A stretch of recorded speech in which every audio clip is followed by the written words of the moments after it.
वक्फ संशोधन बिल दोनों सदनों में लोकसभा और राज्यसभा में केंद्र सरकार ने पास करा लिया है, लेकिन पूरे देश में जगह जगह इसका विरोध हो रहा है और इसके खिलाफ कई लोग जो है, कई पार्टियों से जुड़े नेता वो सुप्रीम कोर्ट भी चले गए हैं और इसे चुनौती दी गई है। लेकिन इसके क्या कानूनी मायने हैं, किस तरह से ये जो बिल है दोनों सदनों में पास होने के बाद क्या वो कानूनी रूप से एग्जिस्ट करेगा, सुप्रीम कोर्ट में इसमें क्या कुछ हो सकता है, इन तमाम विषयों पर बातचीत के लिए इलाहाबाद हाई कोर्ट के अधिवक्ताओं का एक पैनल हमारे साथ मौजूद है। ये विद्वान अधिवक्ता है जिनसे हम बातचीत करेंगे और जानने की कोशिश करेंगे कि आखिर जिस तरह से दोनों सदनों में ये बिल पास करा लिया है सरकार ने, उसके बाद अगर उसे सुप्रीम कोर्ट में चुनौती दी गई है तो उसकी कितनी वैधानिकता है, सुप्रीम कोर्ट उसमें क्या कार्रवाई कर सकता है, और अगर सुप्रीम कोर्ट से ये तमाम जो अर्जियां हैं वो खारिज होती हैं उसके बाद किस तरह से ये कानून बन जाएगा और सबके लिए इसे मानना बाध्यकारी होगा। सबसे पहले वीसी श्रीवास्तव जी के पास चलते हैं। सर, आप कानून के जानकार हैं, जिस तरह से ये सरकार ने लोकसभा के बाद राज्यसभा में इसे पास करा लिया है, इसको सुप्रीम कोर्ट में तमाम लोगों ने अलग अलग याचिकाओं में चुनौती दी है, क्या मानते हैं इसे और क्या इसकी कानूनी वैधता है? देखिए, सुप्रीम कोर्ट तो सुप्रीम ही है। अगर किसी ने वायरस चैलेंज किया तमाम सारे लोगों ने, मैं तो समझता सारी पिटीशन कल हो जाएगी, ज्वाइंट हो जाएगी।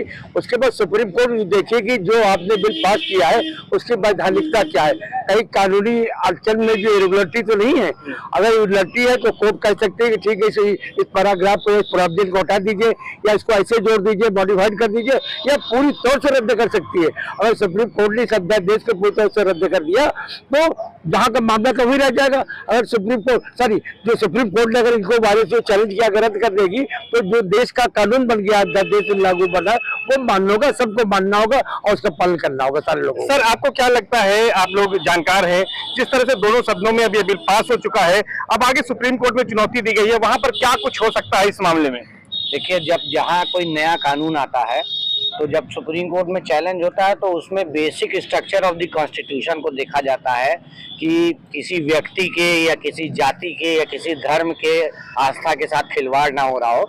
सुप्रीम कोर्ट उतने ही तक जाता है कि किसी भी पार्टी, किसी भी व्यक्ति के फंडामेंटल राइट्स या किसी भी रिलीजन के कोई भी जो अधिकार दिए गए हैं संविधान में, वो इफेक्ट तो नहीं आ रहे हैं, वो कानून किसी संविधान के किसी अनुच्छेद का उल्लंघन तो नहीं कर रहा है, सिर्फ इतना ही देखा जाता है उसमें। और अगर उसको सुप्रीम कोर्ट अवैध घोषित कर देता है तो कानून पुनः समाप्त हो जाएगा। अगर वैध घोषित कर देता है कानून को तो कानून अपने तरीके से लागू होगा। जैसे अगर ये कानून लागू हो जाता है तो ये किस तरह से पूरे देश के हर नागरिक को ये मानना जो है बाध्यकारी हो जाता है? देखिए, इस देश में संविधान और संसद से ऊंचा कोई नहीं है। संसद द्वारा पारित कोई भी कानून होगा, राष्ट्रपति यदि उस पर साइन कर देते हैं, पूरे देश पे उसी समय से लागू हो जाता है।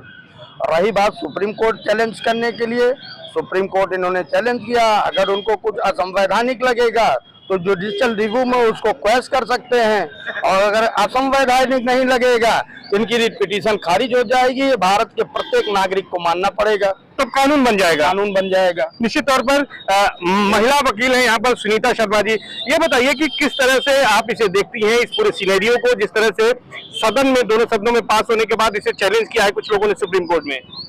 देखिए, इसको सुप्रीम कोर्ट चैलेंज तो कर दिया है, लेकिन अगर फंडामेंटल राइट्स अगर कर रहा होगा, अगर वो कहीं आड़े आ रहा होगा तब तो कोर्ट इंटरफेयर करेगी, वरना अगर नहीं करेगी तो फिर ये कानून बन जाएगा और पालन करना पड़ेगा। मतलब याचिकाएं खारिज भी कर सकता है सुप्रीम कोर्ट? हाँ, खारिज भी कर सकता है और अलाउ भी कर सकता है अगर फंडामेंटल राइट्स में वायलेशन नहीं होगा। अगर वायलेशन होगा तब तो। सर, कुछ कहना चाह रहे हैं आप? जी, यही हमारा कहना था कि अगर भारतीय संविधान में जो बेसिक स्ट्रक्चर जो सर अभी भैया ने बताया कि अगर उसका कहीं से मौलिक अधिकारों का हनन हो रहा है तभी इस पर सुप्रीम कोर्ट यानी हमारी अपेक्स कोर्ट इंटरफेयर करेगी, अदरवाइज ये पिटीशन सारी की सारी जो है खारिज हो जाएगी। सर, आपके पास आऊंगा, आप बताइए कुछ कहना चाहते हैं, युवा अधिवक्ता हैं, इस कानून को लेकर जो आपका कानून बनने जा रहा है लेकिन सुप्रीम कोर्ट में से चुनौती दी गई है?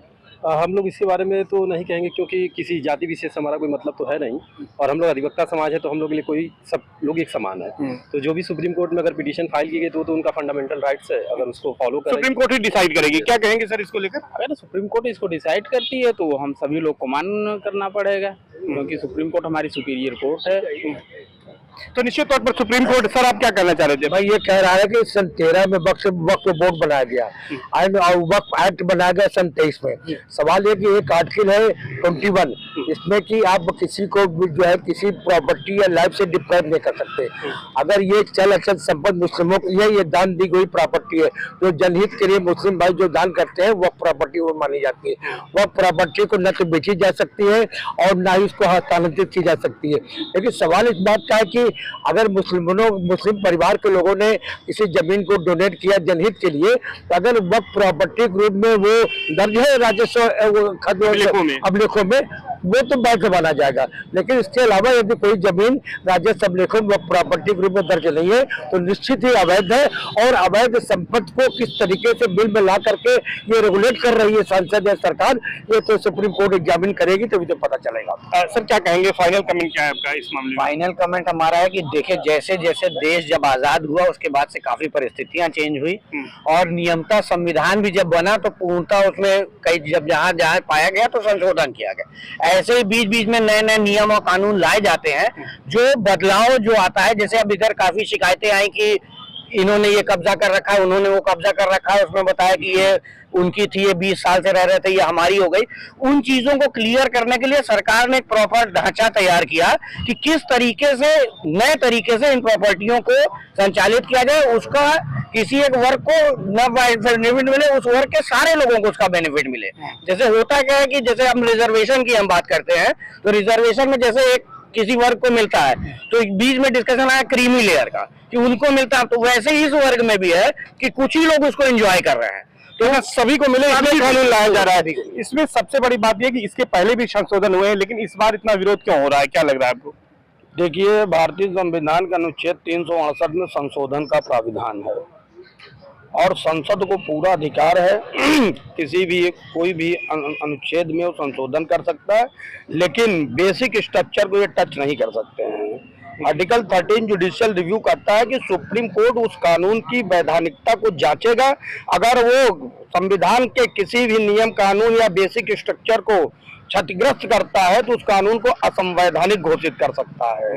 अगर वो ऐसा कुछ नहीं करता है तो सरकार के पक्ष में फैसला आएगा, कानून लागू हो जाएगा, सबको मानना पड़ेगा। तो बहरहाल यहाँ पर और भी है जी, बताएं। केवल मुस्लिम प्रॉपर्टी वक्फ की प्रॉपर्टी अवैध नहीं है, बहुत सारे ऐसे कम्युनिटी में नाम आपके चैनल में वहाँ पर भी अवैध संपत्तियां हैं, उसको भी रेगुलेट करिए ना। ईसाई समाज भी है, हिंदू समाज भी है, जैन समाज भी है, बौद्ध समाज में तमाम में वहाँ पर भी जो देखिए जो अवैध संपत्ति उसको भी रेगुलेट करिए। केवल एक मुस्लिम परिवार के या मुस्लिम वर्ग के ही संपत्ति को आप रेगुलेट करना, मैं तो समझता हूँ राजनीति से ये पोषक है, राजनीति में नहीं होनी चाहिए। अगर आप रेगुलेट करें, सब वर्ग को रेगुलेट करिए और रेगुलेट करने के बाद क्योंकि जनहित से जमीन जुड़ा हुआ है, ये मुस्लिम परिवार को जो जमीन निकलेगी मुस्लिम परिवार के बच्चों को रहने के, उनके व्यापार के दे दीजिए, हिंदू निकले इसी को रोकने के लिए, इसी गलत उसका उपयोग जो है उसी को रोकने के लिए इसको लाया जा रहा है, ये कानून में अमेंडमेंट किया जा रहा है। जी, पहले जो वक्फ अधिनियम बना हुआ था उसमें जो कमियां थी उन्हीं को दुरुस्त करने के लिए ही ये संशोधन आया है। इसको गलत दिशा में राजनीति के द्वारा ये बताया जा रहा है। वैसे तो देखा जाए इसमें जो भी वैसे समय समय पर देखा जाए तमाम तरह के कानून आए, लेकिन समय पर जब उनकी मांग बढ़ी या परिवर्तन करने की आवश्यकता समझी गई तो उनमें तमाम संशोधन किए गए। इस संविधान इसमें भी देखा जाए तो इसमें भी यही है, समय के अनुसार इसमें संशोधन किया जाना अत्यंत आवश्यकता थी। और जो इनमें कमियां थी, जो वक्फ बोर्ड के माध्यम से नहीं ये मेरी प्रॉपर्टी हो गई, ये मेरी प्रॉपर्टी हो गई, नोटिस दिया नहीं गया, कोई चैलेंज लीगलिटी थी नहीं, उन चीजों को दूर किया जाना बहुत ही आवश्यक था। हमारे हिसाब से तो ये वक्फ संशोधन विधेयक बहुत ही अच्छा साबित होगा आगे आने वाले समय में। सुप्रीम कोर्ट इसमें जो डिसीजन देगा वो बिल्कुल सबको मान्य होगा, मानती है? जी बिल्कुल, सुप्रीम कोर्ट जो भी तय करेगी उसको मानना पड़ेगा पूरे देशवासी को, और यहाँ तक कि सांसद को भी मानना पड़ेगा जो बिल लाए हैं।